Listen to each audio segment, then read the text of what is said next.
সালামু আলাইকুম ইয়া হালাল কবুর। ওয়ালাইকুম আসসালাম ইকবাল হাকু আবিনি এডা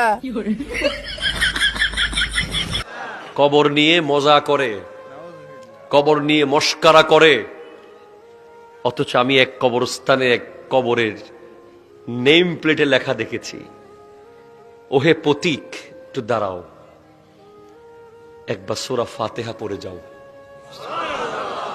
আমি তোমার সূরা ফাতিহার মুহতাজ হয়ে আছি, আমি ডুবন্ত সাগরে, তুমি কয়েকবার দরুদ শরীফ পড়ো, একটু দরুদ পড়ে যাও, আজকে আমি যেখানে কালকে তুমি সেখানে আসবে, সেজন্য চলে যেও না। ভাইজান, এত মাহফিল হচ্ছে, আমাদের মধ্যে কোনো চেঞ্জিং কেন নাই? আমরা মাহফিল দেখার পরে কিভাবে গল্প করি? তার মানে বুঝতে হবে আমরা মুমিন নই, মুনাফিক। ঠিক কিনা কথা বলেন না? আচ্ছা বলেন তো, আজকের মাহফিল থেকে গিয়ে আমরা ফজর নামাজ পড়তে পারবো ইনশাআল্লাহ? ভাই গত বছর তো ইনশাআল্লাহ বলছিলেন। আমরা প্রত্যেক বছর কিন্তু নামাজ পড়বো বলি, কিন্তু নামাজ আমরা পড়ি না। মনে রাখবেন, নামাজ সে পড়তে পারে যাকে আল্লাহ ভালোবাসে।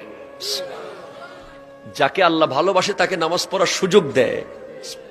তা আপনি নামাজ না পড়া মানে আস্তে আস্তে রিলেশন অনেক দূরে চলে যাচ্ছে। আপনি নামাজে চলে আসুন।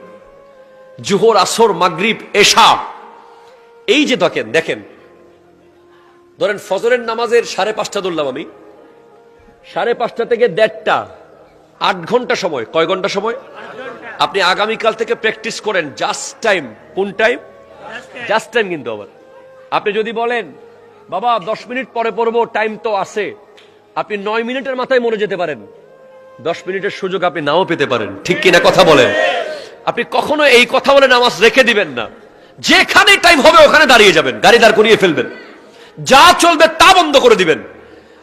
যারা জাস্ট টাইম নামাজ পড়ে, আমার নবীকে জিজ্ঞেস করা হয়েছে, সুইলা রাসূলুল্লাহ সাল্লাল্লাহু আলাইহি ওয়াসাল্লাম আইয়ুল আমালে আহাব্বু ইলাল্লাহ তাআলা, ওগো নবী বলুন তো আল্লাহর কাছে সবচেয়ে প্রিয় আমলগুলো কি? আমার নবী বলেছেন 1 নম্বর আসসালাতু লিওয়াক্তিহা, জাস্ট টাইম নামাজ পড়া, বিলম্বে নয়, জাস্ট টাইম। কেন? যারা জাস্ট টাইম নামাজ পড়তে এসেছে তারা আল্লাহকে বেশি মহব্বত করেছে। যারা দেরিতে নামাজ পড়তে এসেছে তারা দোকানকে মহব্বত করেছে, দোকান ছেড়ে আসতে পারে নাই, বিয়ে বাড়ি ছেড়ে আসতে পারে নাই, মিটিং ছেড়ে আসতে পারে নাই। আর যারা সব ছেড়ে এসে গেছে তারা আল্লাহর বেশি কাছে। তো নামাজ ঠিক টাইম বললে কি হবে? ধরেন ফজর থেকে জোহর কয় ঘন্টা বললাম? কয় ঘন্টা? 8। ধরেন এখান থেকে এখানে 8 ঘন্টা সময়। যদি আপনি জাস্ট টাইম পড়েন, এই 8 ঘন্টার ভিতরে আপনি পাবেন 16 ঘন্টা। 8-এর ভিতরে 16 দিতে পারে কে? একটু জোরে বলেন না, কে? আর আপনি যদি অন টাইম না পড়েন, এই 8 ঘন্টাটা হয়ে যাবে 4 ঘন্টা। আপনি সময়কে ধরতে পারবেন না।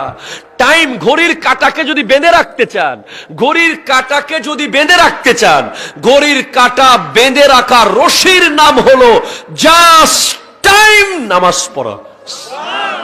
একটু জোরে বলেন ভাই সুবহানাল্লাহ।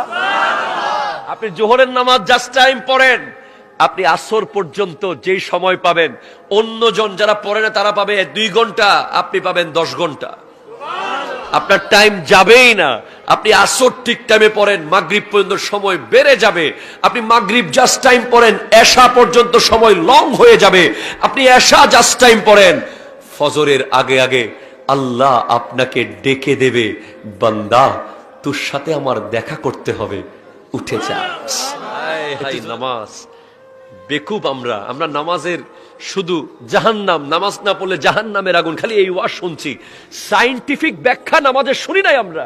যে ব্যক্তি প্রতিদিন 5 ওয়াক্ত এইভাবে হাত তুলে 2 কানের লতির মধ্যে বৃদ্ধ আঙ্গুল এভাবে বাজায় লাগায় নামাজ পড়তে গিয়ে, according to science, Tarek Mahmud চুইগাত সুন্নতে মুস্তাফা এন্ড জাদিদ সায়েন্স কিতাবের মধ্যে লিখছেন, যে ব্যক্তি প্রতিদিন এইভাবে হাত তুলবে তার মাথার মধ্যে একটা বিদ্যুৎ প্রবাহ হবে, তার লুকায়িত সেলগুলো সব সচল হয়ে যাবে।